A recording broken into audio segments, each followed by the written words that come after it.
Welcome to one of our sort of deep dive updates on the ART project. As you know, this is something we've tried to do from time to time when we have significant new information or updates to share. And we have a smattering of that today, which we're going to go over. I think I want to start with just to share and reiterate our commitment to being upfront and straightforward about the realities of this project, the good, the bad, and the ugly. And when I first came into office, I received a briefing that was, I'll never forget it. It was very disappointing because it did not match what I had thought in terms of where the project was. And it was much farther behind than anyone had anticipated. And as we've discovered, funding was never locked in. Engineering challenges existed. Stops were not finished. And perhaps most problematic, the buses were not totally operable. Since then, we've made steady progress. We've chipped away at things we can control, and we've been working hard to find a path forward for things that are out of our hands. There's no doubt that art has really been a challenge for the heart of our city, and that we've taken a hit in many ways during art construction. And it remains a hardship, but we actually have our shoulder to the wheel, and we are working very hard to progress steadily to try and get this project completed. I believe our city deserves to know what is going on, and that this project, despite its challenges and its bright spots, will someday be up and running. And so we're going to continue approaching this in the same fashion we have been. We have 4 categories of updates for you: construction, funding, the buses, and where we're looking at in terms of a tentative implementation plan. So at the end of this, we are going to talk about a path forward. It is a tentative path forward, but it is at least a framework that might actually get this project done. So we're going to start with construction, and with that is our COO, Lawrence Rael. Thanks, Mayor. So first, thank you all for being here this afternoon. So the good news is the major construction on Central Avenue is over, and the mayor had a press conference several weeks ago talking about how we would like to encourage all the citizens of Albuquerque to stroll down Central, go and have a bite to eat. We have many great businesses along Central, and you won't have to worry about any major art construction. We are still, however, have some minor construction that will be taking place over the next couple of months, and I'd like to give you a little bit of information as it relates to that. First, we are installing mobility signage that makes it easier for pedestrians to cross the street as they get off on the actual platforms. So there will be more signage available so that folks know if you're going to the south or the north of Central Avenue, you know how to go to the hawk lights, especially in the Nob Hill University area. Stripings on the road is almost complete. We actually just got out of a meeting a while ago. By next week, we should be pretty close to 100% of the major striping in the corridor. So there'll be a little bit more that folks have to put up with, but that should be done very quickly. And then equally as important, we are installing video monitors and surveillance cameras to increase the level of accountability and security on the platforms. The systems will soon be plugged into the real-time crime center so that law enforcement can have eyes on Central Avenue for the entire route, which is really a nice amenity as it relates to, again, to passenger safety and quite frankly, just safety along the corridor. We have also have determined that the traffic and the traffic and bus signals in the corridor that are integral to the bus BRT, if you will, the bus rapid transit systems, had not been fully implemented. And so we are working now on a critical path with the contractors to ensure that the timing of the lights and the signals work so that the buses can operate properly through the corridor. So those are some of the if you will, issues that are happening on the construction side. So when you see vehicles out there over the next course of the next 2 months, you'll get a sense that we're really winding down the construction portion of the program. And with that, I'll turn it back to the mayor to talk a little bit about the next category. So with respect to funding, recall last time we met, I explained that despite some of the previous statements that have been made, that this project was actually essentially built on spec. We used our own working capital basically to finance it, and we have been essentially letting 95 million ride until we understand whether or not we're going to get federal funding. Now, that clarity on final grant status is approaching an end, which is good news either way for our city. Congress has appropriated the money for the Smart Small Starts program, so that hurdle is complete. The next challenge is getting that money out of the federal bureaucracy and into Albuquerque through the Federal Transit Authority. So far, our application is completed. It has now been vetted by the regional FTA office and has been moved to the FTA DC office. This means actually that the funding question is no longer in our court. It is exclusively the Fed's decision at this point. We have crossed every T, we've dotted every I, and we have met every criteria laid out for that project. That is the good news. The unfortunate news is that the choice, whether or not this project is funded, is still a choice. It is truly up to the FTA. Even if a project meets every criteria and was pre-approved and all of this, they can always say no. But we hope they're going to say yes, and we've done everything we can to make sure that that can be the case. Now, we also know that Indianapolis was recently funded out of the last round of Small Starts funding. And so we know that, again, this is an ultimate choice. We have an example of a city that has been funded even though their construction hasn't even started. So we know these dollars can flow, and it truly is a choice by the FTA. Now, obviously, there's a vice president who used to be from there, so they may or may not be correlated. But nonetheless, it highlights the point that this is a choice. So the sticking point, the longest pole in the tent, remains to be the buses. And we have some updates with respect to this. It's been clear from the beginning that the buses was always our biggest concern. That was what we had the least control over. And the situation right now is that we have 15 buses on site, and BYD has been addressing most of our major concerns that we raised back in our first reality check with them. Now, the thing is, the buses are still not up to standard for what they were contracted for. And this is the major, biggest issue with this entire project, and it has to do with battery life. And this is something where at least we agree there is definitely a problem. BYD is now being fairly straightforward about this. And so the issue is that the buses still do not hold the charge that they were spec'd for. This is the reality. And the problem with this, you can think about your cell phone or anything that uses a battery. There are ancillary problems if you don't have the same battery life you were expecting.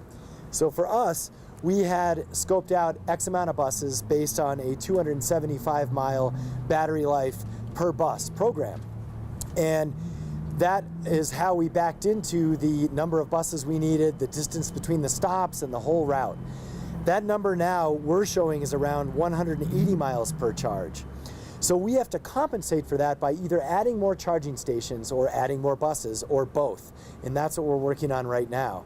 So we're going to get some details on that from Lawrence in just a moment. But there's also 4 more buses that are undergoing quality checks at the BYD plant. And 1 more bus was sent back from here for a complete overhaul to the BYD plant. Furthermore, folks are aware of this notion of Altoona testing. It now looks like that Altoona testing has been pushed back until next year. Now, that doesn't mean we can't start the project. It does mean that we don't have to pay for anything until that happens. But in terms of lots of the specific details and regulations, that certainly has a role. And the latest estimate we were given is early 2019. So just so you folks know too, of course, I think it's been out there that we are not the only city experiencing problems with BYD's buses. At least 3 California transit agencies and 1 in Washington have experienced similar programs with BYD buses. In fact, this is becoming a national issue for the company and many cities around us.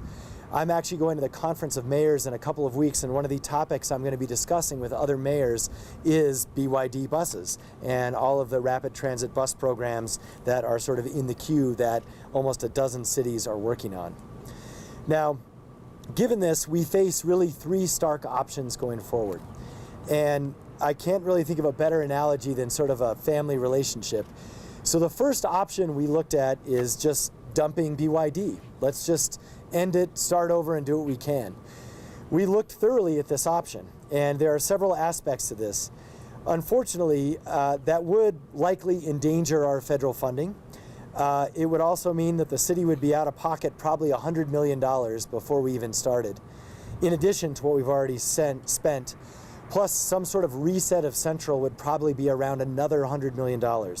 So the dump BYD option or end ART option is likely at a minimum a $200 million option. And for those reasons and others, it's just not feasible. And so as we've said before, we just have to play with the hand we were dealt. The other options are just not reasonable. Now the second option is the opposite. It's sort of, we tied the knot last year with BYD and we're going to stick it out. And if we do that, we basically can hold them to the fire until the job is done. The problem is holding them to the fire doesn't necessarily make things any better. And right now, I think by all estimates we're getting, the best we could do under that scenario would be somewhere around the winter of 2019, where this program would actually be running with full BYD bus complement. And that assumes that the bus company actually meets their commitments, which of course by that time would be 18 months late. So there is a third option, and it's a third option that we are now exploring proactively and together with BYD. It's basically a divorce, but it's one where we have sort of shared custody of the children. It's sort of a blended family model, if you will. And it works something like this. We ran a certain amount of buses for the River of Lights. Contractually, whether we like it or not, the fact that those buses were used probably constitutes accepting them, and so we're stuck with those buses.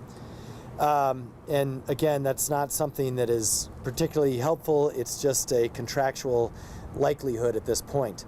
So that's why we have to have this sort of custody argument. So we want to make the best with those buses that we have to keep, and we want to get them up and running as fast as we can. And that's why we're looking at an option where BYD finalizes that deliverable basically in the beginning of the fall, and working with another bus company to fill out the rest of the order. So the idea is we're going to go out to bid. We're going to look at diversifying our fleet. That means that we'd have a fleet of mixed buses, but it also means that we wouldn't be necessarily beholden to a particular type of bus, most importantly, a particular type of battery or a particular type of company. And this actually has a lot of additional benefits for the city. It's something, frankly, we probably should have looked at in the first place way back when we were putting this together. Now, we are in contract negotiations with BYD on this. They are open to this idea. We also would like them to help us out with some of the infrastructure from our charging stations, and I'm going to hand it back over to Lawrence Rael to go over that. But this third path represents the best option for getting some sort of interim service running sometime soon, perhaps around the fall, and protecting taxpayers and the long-term viability of transportation on Central. We've got to make sure that we do this so we actually are protecting that long-term viability and not just trying to focus on getting X amount of buses in our transit depot. So this is the best path we can, we think, be able to do going forward, and with more details on that, back to Lawrence. Thanks, Mayor. So accordingly, I have now, and Mr. Toon, our transit director, have been meeting with BYD to negotiate many of the issues the mayor just touched on, but most importantly is that we obviously know that the buses are not capable of running the amount of miles that we had spec'd out in our RFP. So as a result of our conversations with BYD, BYD has agreed to put in charging stations at the end of the line, if you will, of each of the major ART routes, so that the buses will be charged as they make the turn. And so as a result, we will be able to get a longer battery life, if you will, during the day of the day-to-day operations. The stations are located at Uptown Boulevard, the Uptown Transit Center. The other charging station will be at Central and Tramway, which is the end of one of the routes on Central Avenue.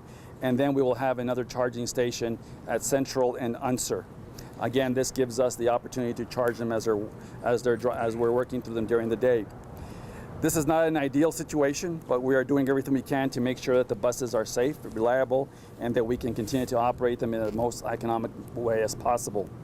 We are continuing to negotiate with BYD on warrants, maintenance agreements, certification on certain items, such as the charging wands, if you will. If you'll recall, our last press conference, we talked about the actual charging unit is certified, but the wand, the actual, if you will, the hose that connects, if you will, to use a gasoline or a diesel analogy, the hose that connects to the bus has not been certified.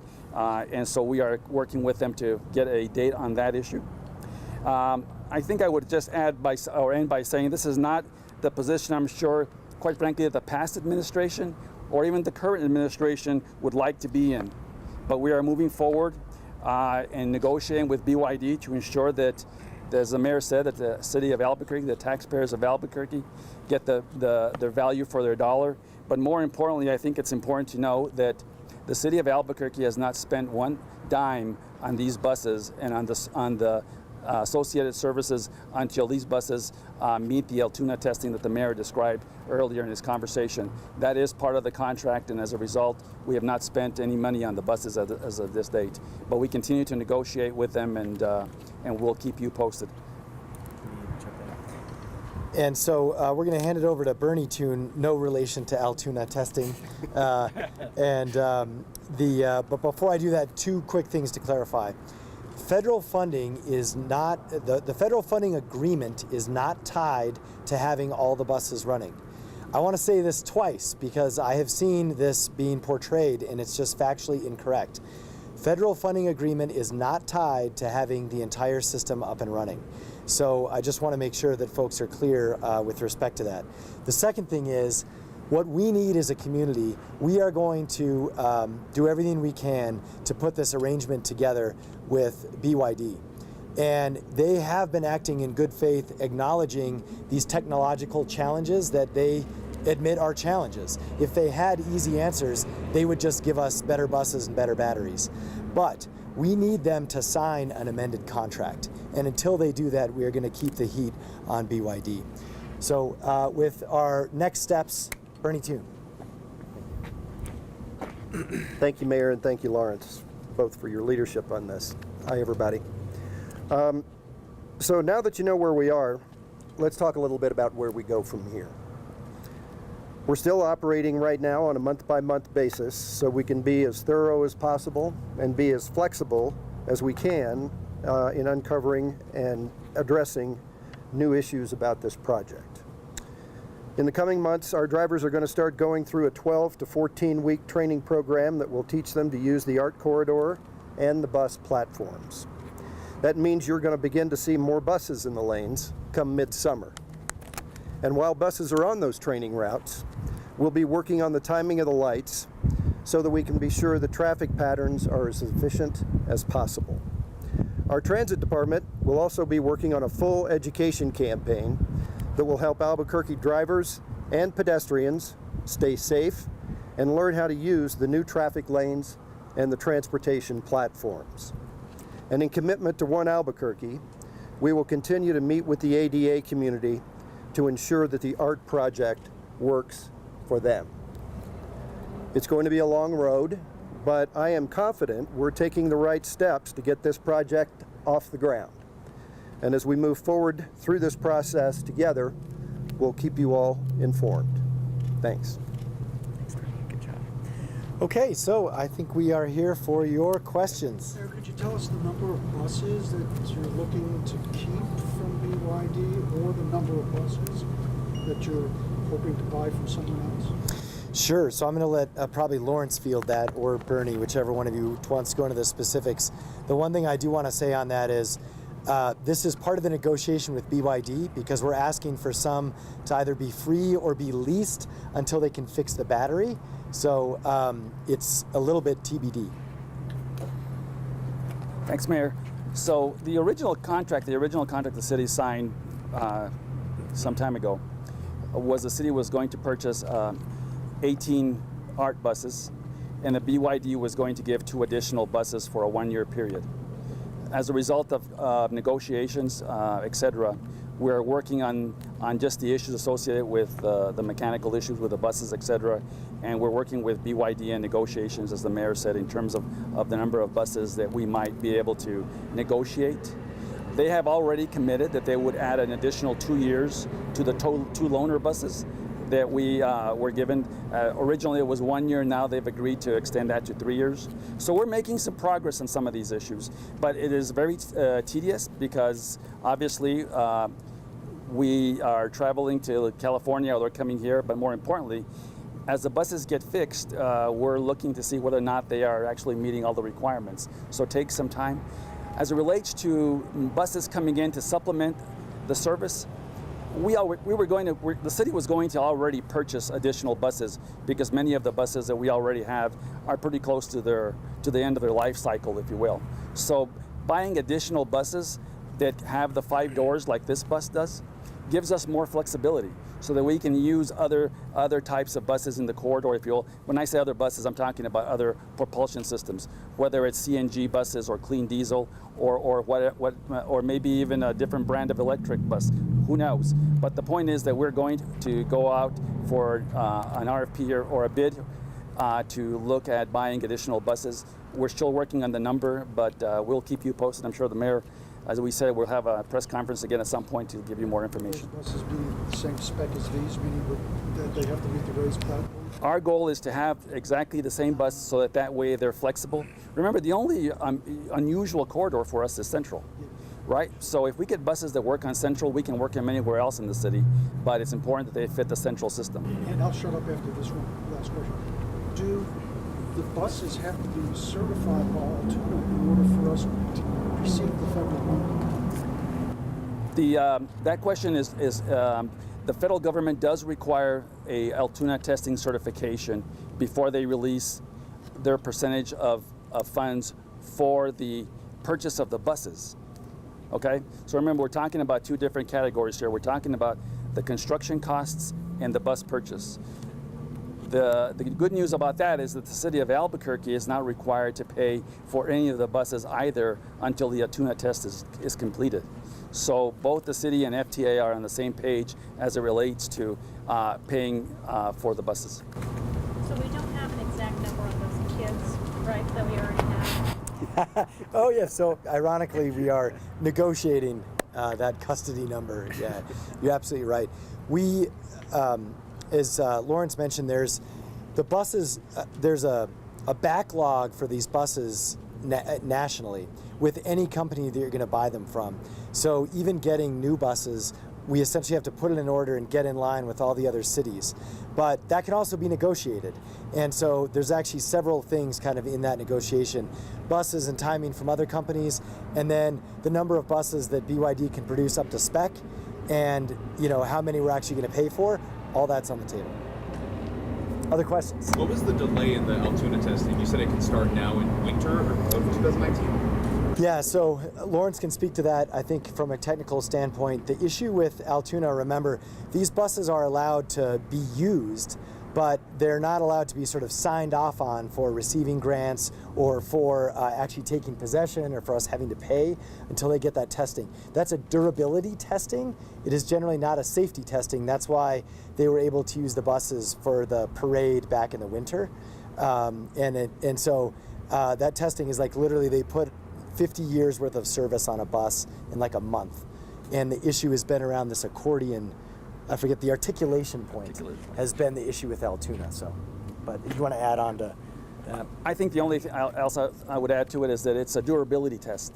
To get federal FTA dollars, but transit buses must at least last at least 12 years. So they go through this durability test to ensure that you have a good product. Every transit agency has to go through this.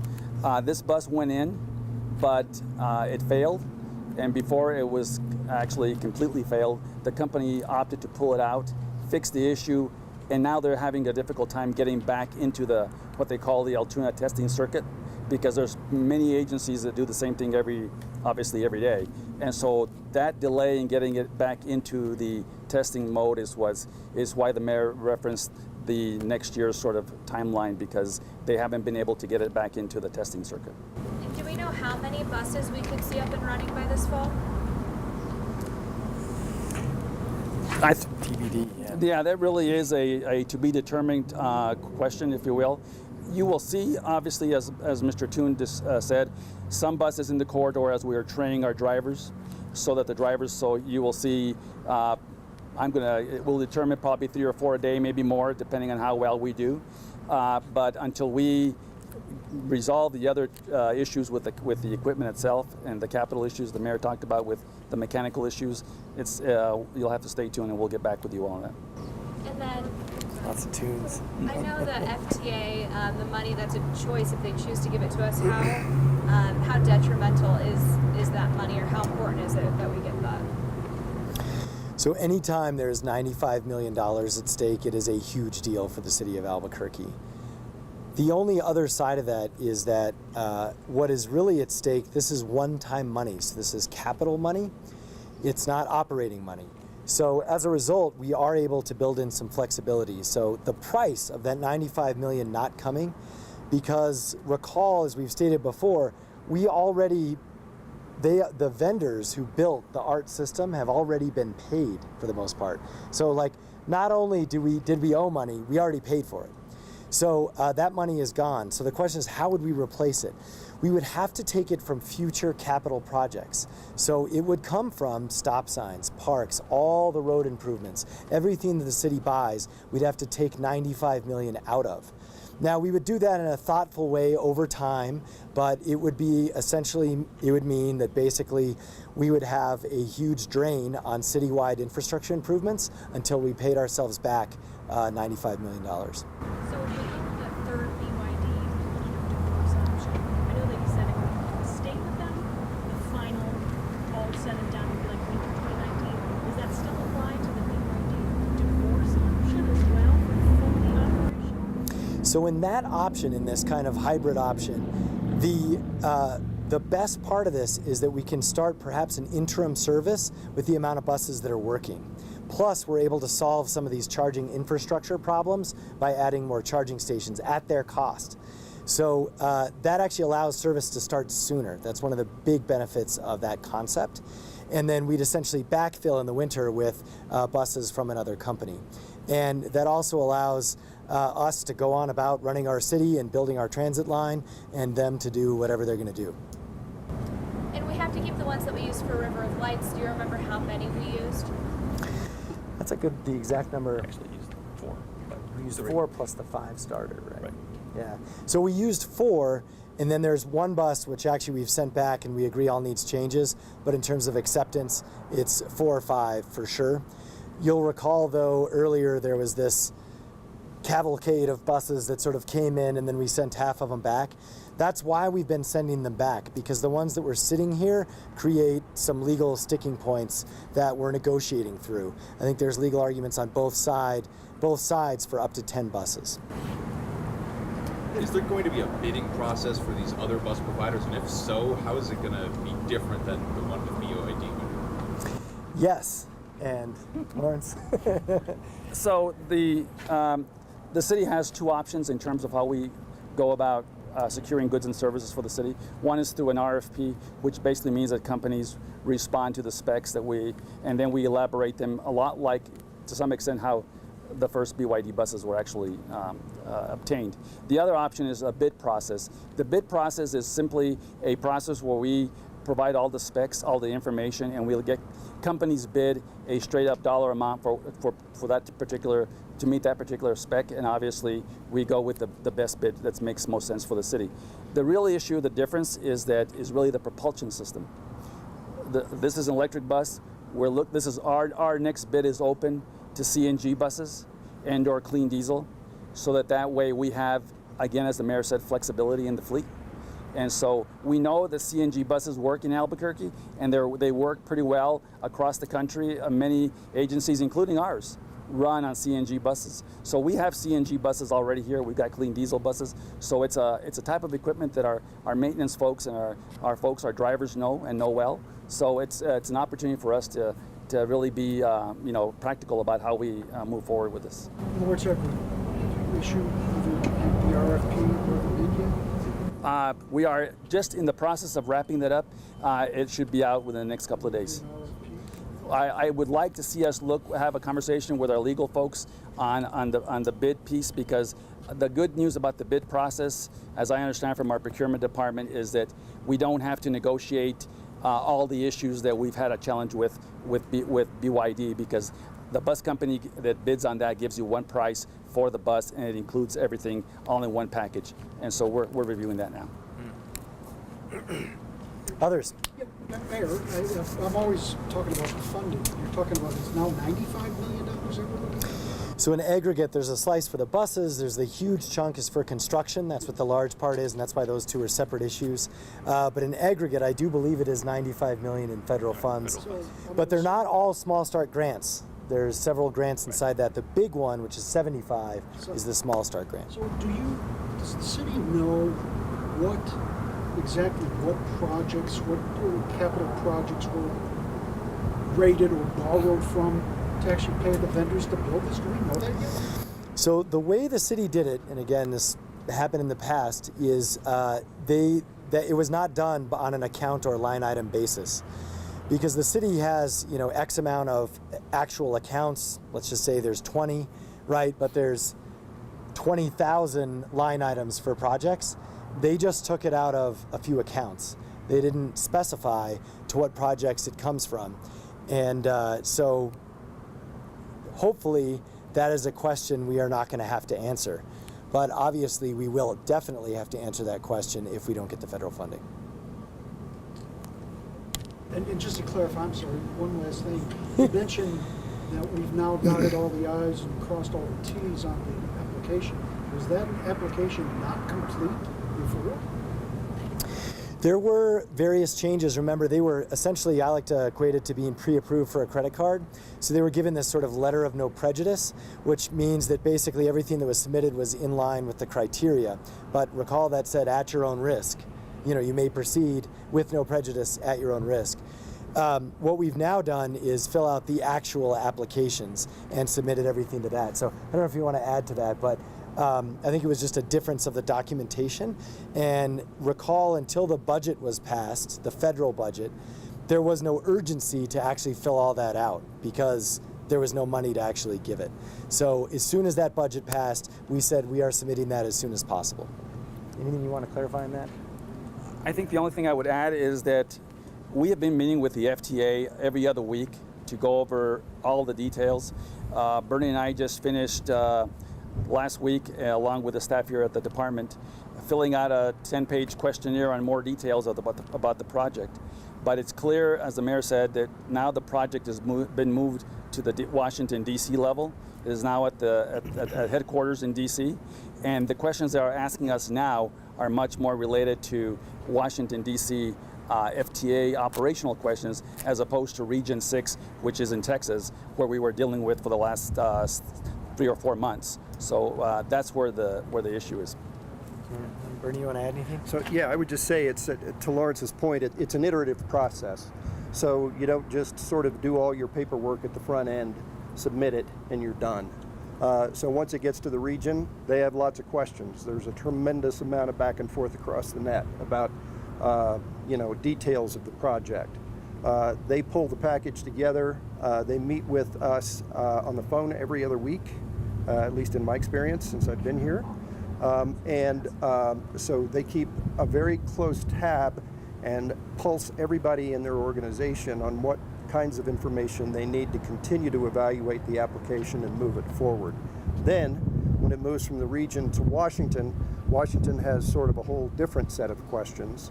So when you're in the office of the acting administrator and those staff are receiving it, they start crunching their numbers and you start answering another set of questions, and it's more back and forth across the net.